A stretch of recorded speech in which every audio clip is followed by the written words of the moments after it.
Hello, कैसे हैं आप सब। आज संडे है और एक बार फिर से लर्निंग विदाउट रूल्स के वीकली सेशन कमेंट बॉक्स के साथ मैं आपके सामने उपस्थित हो गया हूं। आप सबका तहे दिल से स्वागत करता हूं। उम्मीद करता हूं कि पिछला सप्ताह आपके लिए अच्छा रहा होगा। आपने इस 7 दिन को घर में रहकर अच्छे से बिताया होगा। आप स्वस्थ होंगे। आपने कोई भी ऐसी गलती नहीं की होगी जिस वजह से आपको स्वास्थ्य संबंधी समस्याएं हुई हो, चाहे वो किसी भी प्रकार की हो। मैं बात सिर्फ कोरोना की नहीं कर रहा हूं।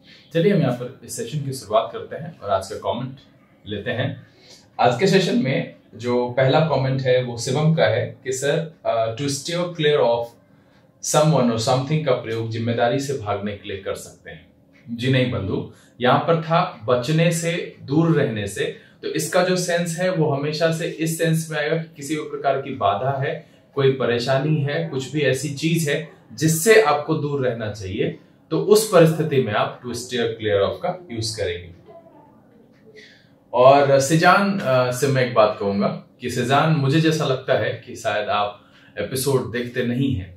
वैसे सिजान को ये बात कहते हुए मुझे याद आया कि मैं आप सब लोगों से शिकायत कर रहा हूं कि क्या हुआ, ये छुट्टियां, ये लॉकडाउन खत्म नहीं होगा। ये जो कॉम्पिटिटिव सिनेरियो अभी नहीं है, क्या ये फिर आपके सामने नहीं आएगा? क्या आपको जॉब के लिए वो लड़ाई जो आप लड़ रहे थे होली से पहले, क्या वो आपको नहीं लड़ना पड़ेगा? क्या आप जो ये समय बिता रहे हैं इसका कोई मूल्य नहीं है आपके जीवन में? मैं ऐसा इसलिए कह रहा हूं क्योंकि मैं देख रहा हूं कि बहुत सारे लोग के जो वीडियो देखने का रेशियो है, वो एवरेज जो व्यू टाइम आता है वो 3 से 5 मिनट का आता है, जबकि मेरी वीडियोस एवरेज 10 मिनट की, 11 मिनट की होती है। तो अब आप ये अंदाजा लगा सकते हैं कि आप क्या कर रहे हैं अपने साथ। क्या आप अगर इसमें बताए गए सारे इडियम्स एंड फ्रेजेस को जानते हैं तो खैर ठीक है, तब आपको नहीं देखना चाहिए।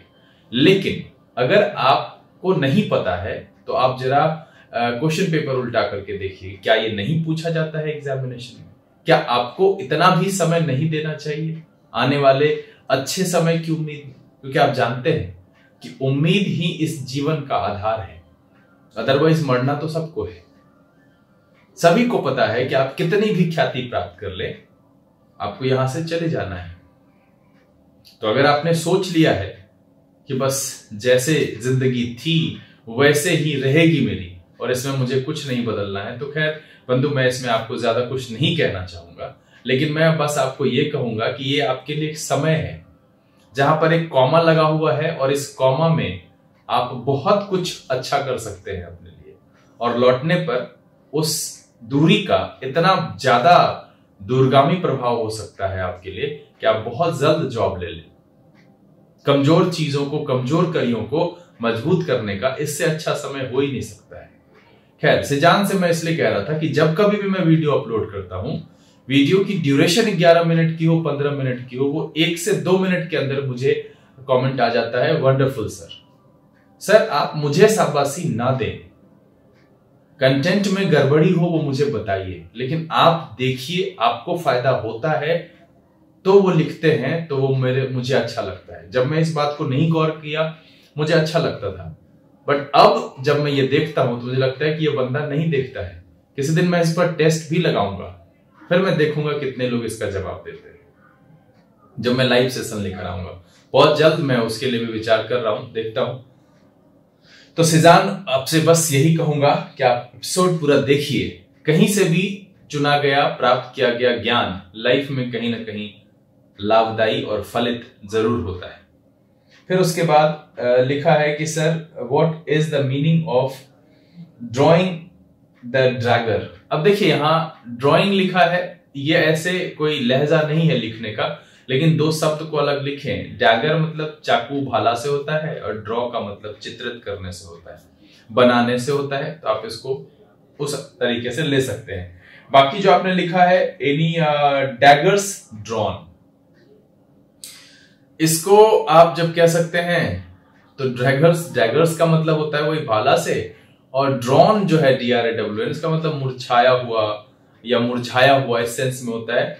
तो जब 2 लोग एक दूसरे के ऊपर जो वाणी का प्रहार करते हैं, वो आप कह सकते हो उसका जो कहते हैं ये तलवार से भी ज्यादा तेज होती है, बहुत नुकीली होती है, तो उसे चुभा चुभा कर एक दूसरे को जब दुख दर्द दे देते हैं, तो वैसी परिस्थिति के लिए आप डैगर्स ड्रॉन का इस्तेमाल कर सकते हैं। तो इसे हम इसी सेंस में इस्तेमाल करते हैं। अनामिका, आपको बहुत बहुत धन्यवाद। लिखा है अनामिका ने, sir put all your eggs in one basket. क्या इसका प्रयोग पॉजिटिव और नेगेटिव में कर सकते हैं? बिल्कुल कर सकते हैं अनामिका, दोनों सेंस में किया जा सकता है। अगर कुछ अच्छा हुआ है वैसा करने से, तो उस सेंस में आप कह सकते हैं कि हाँ तुमने ऐसा किया दैट्स व्हाई ये रिजल्ट हुआ, या फिर नहीं हुआ तो आप वहां पर ये कह सकते हैं तुमने ऐसा किया दैट्स व्हाई ये नहीं हुआ। तो दोनों सेंस में इसका प्रयोग किया जा सकता है। राजीव कुमार रंजन, आपको भी बहुत बहुत धन्यवाद। द फ्लैश ने लिखा है, thanks and full syllabus for bank PO डाल दीजिए सर प्लीज। देखिए द फ्लैश जो भी इसके ऑपरेटर हैं जो इसको चला रहे हैं, मैंने आपको पहले ही समझाया है कि आपको सिलेबस किस चीज का चाहिए। आप दुनिया के तौर तरीके से चलेंगे तो आपके लिए बहुत परेशानी होने वाली है। आपका सिलेबस बस 4 है। पहला है रीडिंग, दूसरा है अंडरस्टैंडिंग, तीसरा है राइटिंग और चौथा है स्पीकिंग। इंग्लिश में अगर आप इतनी चीजें कर लेते हैं तो एग्जामिनेशन में चाहे कुछ भी पूछा जाए आपको इसी 4 पर आधारित होगा। मैंने पहले भी समझाया है। क्लोज टेस्ट है, उसकी स्ट्रैटेजी हम बाद में तय करेंगे। जब इस पर वीडियोस वैसे भी मैंने डाल रखे हैं, एसबीआई स्पेशल के टाइम पर डाला था, बट हम जब इसको करेंगे और लाइव लेकर क्लास आएंगे तब हम इस पर बात करेंगे। तो पहले आप अपनी इफिशियंसी रीडिंग को लेकर के, राइटिंग को लेकर के, थोड़ा बहुत सीखने को लेकर के ज्यादा डालिए, ज्यादा जोर डालिए, स्ट्रैटेजी उसको लेकर बनाइए। और जिस समय आपको ये लगता है कि now you can do better, your position is good, तब उसके बाद हम बात करेंगे कि किस किस चैप्टर की प्रैक्टिस करनी है।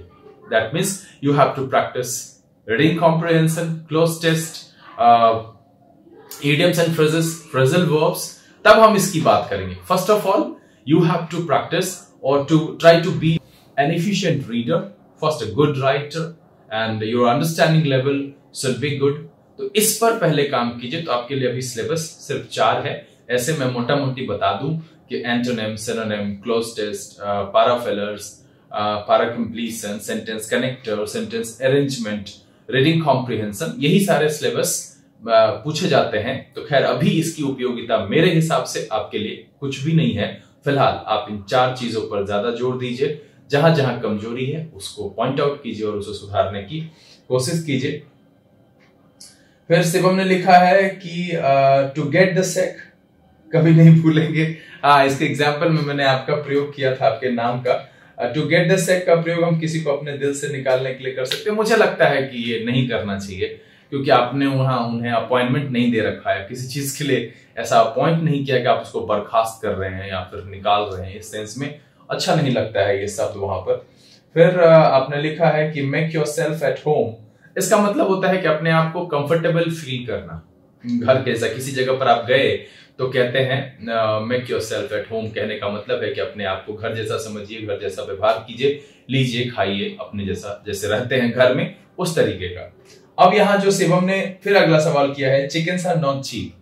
देखिए ऐसा कुछ मुझे आइडिया में है नहीं, बट अगर इसके साथ आप सेंटेंस लिखेंगे तो हम शायद उस सेंटेंस के कंटेक्स्ट के हिसाब से इसका सेंस आपको बता पाएंगे। फिलहाल अभी मुझे इसका कंटेक्स्ट समझ में नहीं आया, दैट्स व्हाई मैं इस क्वेश्चन के लिए कुछ एक्सटेंशन आपसे डिमांड कर रहा हूँ। वहां पर आपने पढ़ा, इधर पढ़ा, क्या लिखा हुआ था, आप जरूर इसको बताइए। रेणु कुमारी, थैंक यू, बहुत बहुत धन्यवाद आपको रेणु। सुस्मिता, आपको ये जो है मिल गया इस सेशन से। बिल्कुल आजकल पूछा जाता है और 5 तो कम से कम आते हैं। और जब आप रीडिंग कॉम्प्रिहेंशन के लिए पैराग्राफ पढ़ रहे होते हो तो उस टाइम पर भी आपको इडियम्स एंड फ्रेजेस देखने के लिए मिलता है, फ्रेजल वर्ब्स भी आपको देखने के लिए मिलता है। तो आपको उस एपिसोड को भी पीछे रिव्यू जरूर करना चाहिए अगर आपको समय मिलता है तो।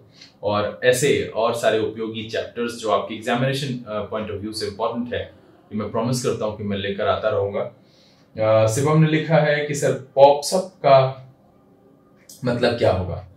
देखिए गूगल से इसका कुछ और मतलब पता चला और दूसरे तरीके से हुआ है, अ friend always pops up in a story.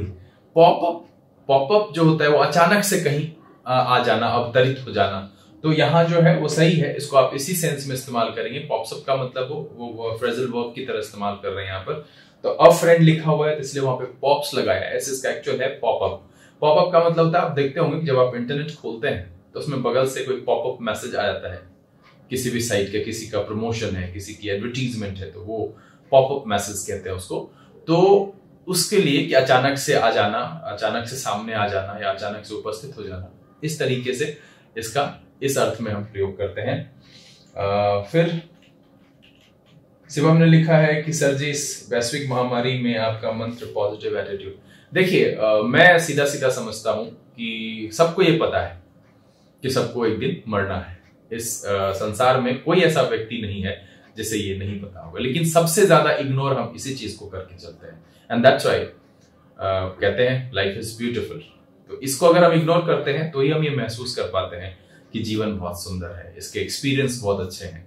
तो यहाँ पर अगर उम्मीद नहीं है तो कुछ भी नहीं है। और वैसे भी मैं आप सबको कई बार ये कह चुका हूं कि जब मुझे गलतफहमी में ही जीना है, because I don't know what is my future, वो क्या है मुझे पता नहीं है, दैट मीन्स कि मुझे ये कंफ्यूजन में ही जीना है, गलतफहमी में ही जीना है। तो दुख की गलतफहमी क्यों पाले हम ये क्यों ना पाले कि in future I will be happy, I will be your famous personality और ग्रेट मैन। तो हम उस तरीके की करेंगे तो हमारी एनर्जी भी अच्छी होगी। मतलब ये है कि मैं इसको गलत फहमी नहीं, खुश फहमी बोलता हूं अपने तरफ से, कि हम खुश फहमी में क्यों न जिए जब मुझे नहीं पता कि कल क्या होने वाला है। I don't know what is next. तो व्हाई नॉट कि हम अच्छे हैं, हम अच्छा कर रहे हैं और हमें सब, मैं फेमस हूं, हमने बहुत बड़ा योगदान किया है, हमारे लाइफ में सब अच्छा होगा। क्यों इस तरह की सोच रखने में क्या बुराई है? और ये जीने का सबसे आसान तरीका है और इसमें काफी मजे से आप जी सकते हैं, लाइफ का पूरा आनंद उठा सकते हैं और आपसे कोई दुखी कभी नहीं होगा। तो हमेशा इस चीज को ध्यान रखिए कि खुशफहमी बहुत अच्छी है जिंदगी के लिए। हाँ, एक और चीज है कि आप खुशफहमी के साथ साथ काम करना बंद कर दें, ये तो हो ही नहीं सकता। गीता में भी आपने और कई जगह आपने सुना होगा, कर्मण्येवाधिकारस्ते मा फलेषु कदाचन। काम करते रहना चाहिए और पॉजिटिव रहना चाहिए, ये बहुत अच्छी चीज है। अब यहां पर कह रहा है कि हैव यू और आर यू को इंटरेस्टेड और सरप्राइज्ड। देखिए, मुझे जैसा लग रहा है कि आप रेमन मर्फी सॉल्व कर रहे हैं और उसमें ये परहैप्स एक्सरसाइज 40वें में है, जैसा कि मुझे याद है। तो आप इसको जैसे आप कहते हैं कि I am going to Delhi, तो कोई सामने से कहता है आर यू, इस तरीके का सेंस वो एक्सप्रेशन पे है। अगर हम उसको क्वेश्चन तुम, तो इस तरीके के सेंस में हम are you, have you, do you, किसी को भी किसी भी तरीके से इस्तेमाल कर सकते हैं। अगर हमने सेंटेंस सामने से इंटरेस्ट का रखा है तो हम उसको ऐसे जो क्वेश्चन वाले से पूछ करके सरप्राइज होकर भाव में पूछ सकते हैं। या किसी ने कहा कि मेरे पास 4 गाय, क्या तुम्हारे पास, हैव यू? तो ये सेंस है कि मतलब उसको नहीं पता था कि 4 गाय हैं और उसने कहा कि आई हैव 4 कॉज और कहा हैव यू। तो इस सेंस में जो है वो सरप्राइज के सेंस में जो है इस्तेमाल कर सकते हैं। और विशेष करके इसके और सारे एग्जाम्पल्स आपको वहां पर मिलेंगे। और अगर फिर भी परेशानी हो आप कमेंट करिए। सेजान, आपको फिर से एक बार मैं कहूंगा बहुत बहुत धन्यवाद कि आप कमेंट करने के लिए समय निकालते हैं। लेकिन ये समय अगर आप एपिसोड को देखने के लिए निकालें तो और बेहतर है और ज्यादा अच्छा लगेगा मुझे। बाकी मैं आप सबसे एक बात कहता हूं कि बहुत लंबा समय हो गया है मेरे सारे स्टूडेंट्स से बातचीत किए हुए, तो मैं फेसबुक पर लाइव आना चाहता हूं। तो आप कमेंट करके बताइए कि कौन सा ऐसा टाइम और कौन सा ऐसा दिन है जहां पर आप ज्यादा से ज्यादा उपलब्ध हो सकेंगे। तो अगर आप मुझे कमेंट करके बताएंगे तो मैं आपके लिए लाइव आऊंगा, कुछ बातचीत करेंगे, एक दूसरे को जो है दूसरे की एक्सपीरियंस शेयर करेंगे और समझने और समझाने की कोशिश करेंगे सिचुएशन में। साथ ही कुछ अगर परेशानी भी है मुझसे हो पाएगा, कोई अगर ऐसी बात है जो आपको मन में खाई जा रही है और उसका समाधान अगर मैं कर सकूं तो ये मेरे लिए बहुत अच्छी बात है। चलिए, उम्मीद करता हूं कि आपके सभी सवाल के जवाब मिल गए होंगे आपको। और एक और चीज, 17 मई तक है, फिर से मैंने भी कहा है कि होप अपने मन में रखिए और ये उम्मीद करिए कि भारत ही इसमें वैक्सीन लाने वाला पहला देश होगा और हम लोग पुराने जैसी स्थिति में वापस लौट जाएंगे और हमारे लिए सब अच्छा होगा। बाकी इन 13-14 दिनों में आप कुछ कमजोर कड़ियों को मजबूत कर लीजिए, घर में समय बिताइए मॉम डैड के साथ, एक अच्छी कनेक्टिविटी का टाइम है, उनकी मदद करिए, उनकी जरूरतों को, उनकी चीजों को फील करने की कोशिश कीजिए कि आखिर वो क्या चाहते हैं आपसे और आपको लाइफ में क्या करना चाहिए। बाकी अगले कमेंट बॉक्स में फिर आपके कमेंट के साथ उपस्थित होंगे। खुश रहिए, मस्त रहिए, घर में रहिए, एंजॉय करिए। Thank you, God bless you.